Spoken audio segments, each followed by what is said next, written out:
Well, Baltimore is no longer the home base to a Fortune 500 company. Constellation Energy has merged with Exelon Energy of Chicago.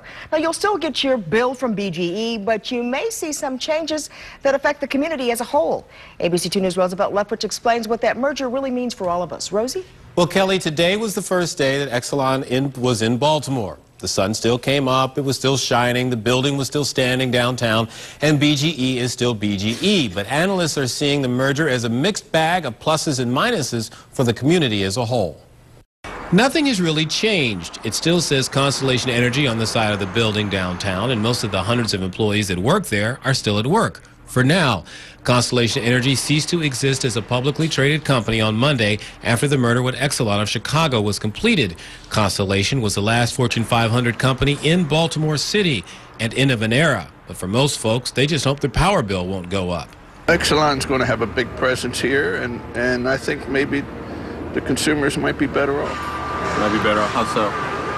Well, it's a well-run company. Not that BG&E wasn't, but I think it might be better. And there are some pluses. Every BGE customer will receive an immediate $100 credit on their bill by June 12th.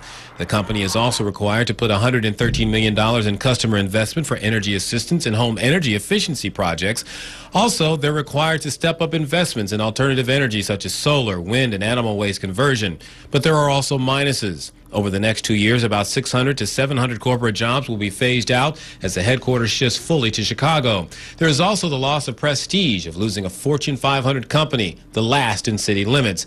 And then there's the expected loss of philanthropy as charity contributions won't be completely in local control.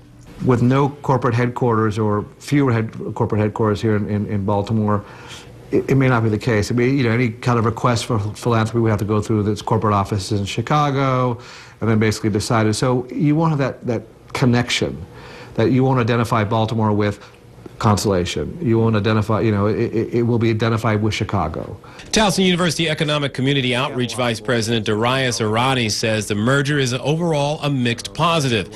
There is going to be loss, but both companies have a good reputation, and he says they will have to make investments in Maryland, and a larger company can leave a bigger footprint. You had the increase in investment in energy projects, so you can see some increase in construction activity as well as energy jobs, which probably around 3,000 new jobs over the course of this process. But it's sort of a mixed yes. I mean, you could say yes. Now, the company is also planning on moving from its current location into Harbor East. A 22-story building is planned that will create construction jobs as they consolidate their Baltimore presence. Roosevelt Leftwich, ABC 2 News.